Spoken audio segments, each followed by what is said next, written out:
Jos oot tuntenut tai tunnet tällä hetkellä olevas jäljessä tai epäonnistunut omien urasuunnitelmien tai tavoitteiden suhteen, tai tunnet muuten vaan olevas hukassa, se on hyvin ymmärrettävää. Voin sanoa sen, että kun saatat puhelimen esiin, avaat uutiset tai sosiaalisen median, niin tuut näkemään sen, tiedätkö minkä, jonkun muun onnistumisen tai menestymisen.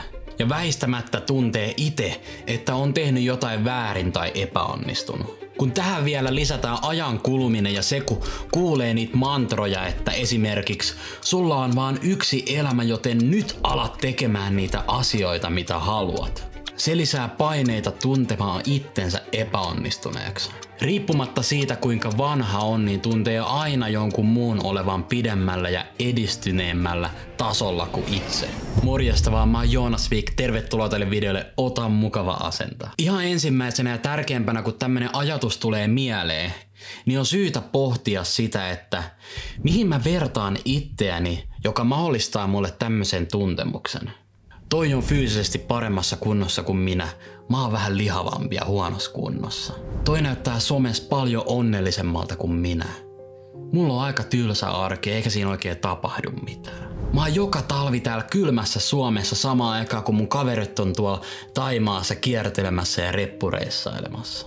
Noilla on onnellinen parisuhde ja ne on ollut pitkään yhdessä, niillä saattaa olla jo 3 lasta. Mut mä oon yksin sinkku ja mulla ei ole vielä yhtäkään lasta. Toi on paljon pidemmällä uralla kuin minä ja tekee paljon rahaa, mut mä oon vieläkin opiskelija ja joudun miettimään päivässä, että mitä mä voisin tänään oikein syödä, että mitä aletuotteet sieltä löytyy. Kaikki tää epäonnistumisen tunne ja jälkeenjäämisen tunne johtuu siitä, että me vertaillaan itteemme muihin. Seuraavaksi vois kysyä itseltä, että mitä me oikein kilpaillaan. Se ihminen, joka kilpailee paremmasta työpaikasta ja paremmasta palkasta, niin todennäköisesti saa sen. Mutta mitä sitten tapahtuu? Hänellä on ehkä puolet kalliimmat autot ja isompi asunto, mutta se mikä häneltä puuttuu, niin vapaus. Hänelle ei ole tippaakaan enempää vapautta kuin sulla. Päinvastoin.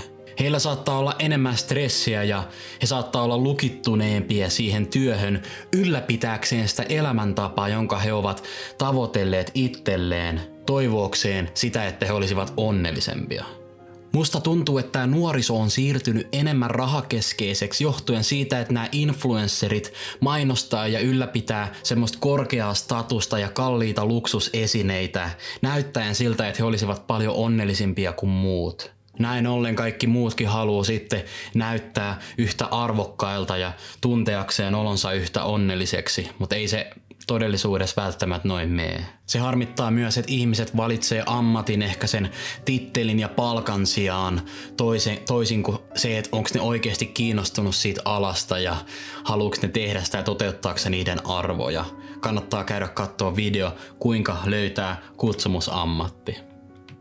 Mä myönnän, että mä olin itekin joskus tosi rahakeskeinen ja mä tavoittelin vaan suurempia tuloja ja pienempiä kulutuksia, jotta mä voisin jäädä 30-vuotiaana taloudellisesti riippumattomaksi. Sen jälkeen mä ajattelin, että sit mä aloitan sen oman elämäni, kun tää tapahtuu ja teen ihan mitä mä haluun. Sen jälkeen kun mä oon lukenut lähes 100 kappaletta tätä aihetta käsitteleviä kirjoja sekä kuunnellut varmaan tuhansia tunteja podcasteja, niin mä oon ymmärtänyt sen, että se on aika tyhmä tapa viettää aikaa jahdatakseen jotain maalia päivästä päivään ja kuluttaakseen siihen aikaa elämästä varmaan 30%. Kun se todellisuudessa, se maaliviiva, sillä ei ole mitään merkitystä sen onnellisuuden kanssa. Mitä jos mä voisin aloittaa sen onnellisuuden ja elämisen heti tänään?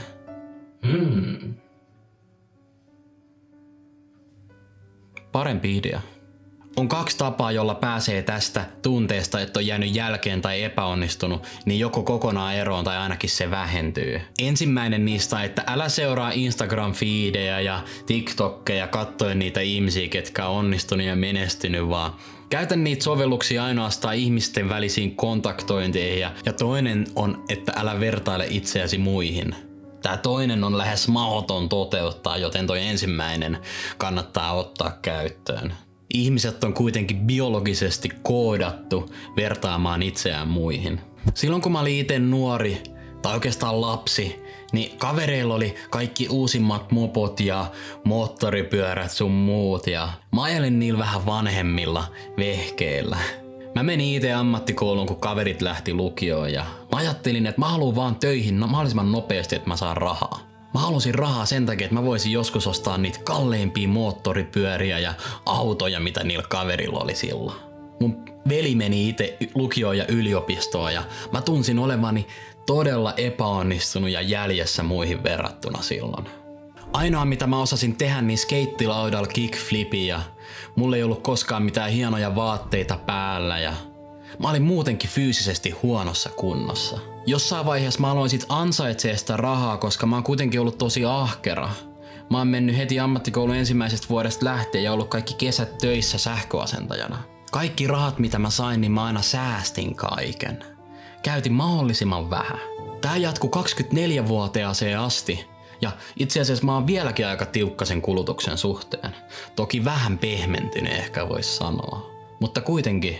Tää asia, että mä oon yrittänyt olla vertaamatta itteeni niihin houkutuksiin, mitä mun kavereilla on ja missä ne on ja mitä ne tekee, niin mä oon saavuttanut semmoisen tilanteen, että mä pystyn yrittäjänä tehdä niin paljon töitä kuin ikinä haluaa. Ja enkä mä oon sinänsä riippuvainen kenestäkään, vaan mä pystyn hallita omaa ajankäyttööni täydellisesti.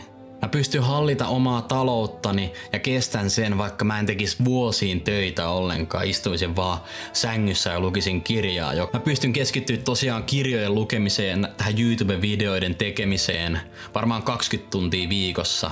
Ja tää on se mitä mä oikeesti, mistä mä saan nautintoa ja koen, että tää on merkityksellistä ja mun arvoihin soveltuvaa. Tämän tarinan pointti on se, että älä vertaa itseäsi muihin, mikä on sosiaalisesti hyväksyttävää ja minkälaista elämää pitäisi elää. Mä sanon, että 25 vuotta kun on täyttänyt, niin tää kaikki itseni vertaaminen johonkin muihin ja tunteminen olevansa huono, niin tää on johtanut suureen voittoon. Ja tämän kaiken on itse asiassa mahdollistanut sen, että mä oon jatkuvasti opiskellut uutta ja kehittänyt itteeni. Sen takia mä kysyisin sultakin kysymyksen, opiskeletko jatkuvasti? Jos joo, niin ei mitään hätää. Silloin sä et todellakaan tuhlaa sun aikaa. Silloin kun menee pienen portaan ylöspäin joka päivä ja tekee jotain sen eteen, vaikka 15 minuuttia lukee kirjaa tai tekee jotain, mikä kehittää itseään, niin mä voin luvata, että niitä tuloksia alkaa tulee jossain vaiheessa. Se on tosi hidas peli, mutta se tapahtuu. Meillä on koko elämä aikaa opiskella ja tehdä itsestämme parempia, hakea sitä, mikä oikeasti haluaa olla.